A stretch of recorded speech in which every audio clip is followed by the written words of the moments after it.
the prosecutor in court is telling us that she has a witness that someone's going to come forward that Mostafa premeditated this. Let's listen to what the prosecutor says again. Another individual came forward to say that this defendant had told Dorothy that he would kill her in the past. Premeditated, right? We just watched two individuals that Prosecutor Sarah Sammy is relying on that tell you we are not witnesses. Each one of them is telling you we're not there, we didn't see it, we didn't hear it. Evelyn Horton, Kylie Clapp, prosecutor, you know they're not witnesses. But because you're comfortable sealing off the case from this community, you feel comfortable lying in court? And those that tell me premeditated, let's look up the definition of premeditated, okay?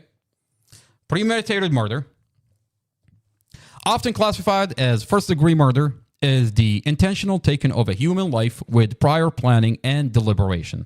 It requires proof that the perpetrator not only intended to kill, but also reflected on that decision and formed a plan before carrying out the fact. In this case, the prosecutor is telling us that she has a witness that will come forward to Mostafa to admitting that Mostafa premeditated this. A witness. Well, we're diving through the body cams that are sealed by the Commonwealth Attorney.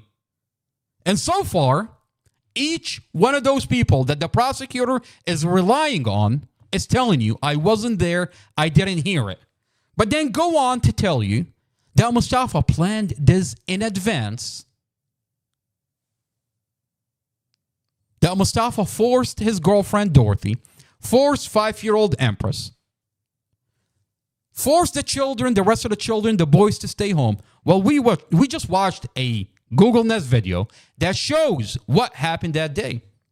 And it's completely opposite of what Evelyn Horton, a.k.a. Amy Hodson, is telling us. Amy Hodson also tells us that this is planned in advance, that Mostafa forced his girlfriend, forced the 5-year-old baby, forced the children, the boys to stay home, and then she says, Kylie Clapp told me. Kylie Clapp also says that this is premeditated, planned in advance. And then go on and tell you, I was not there.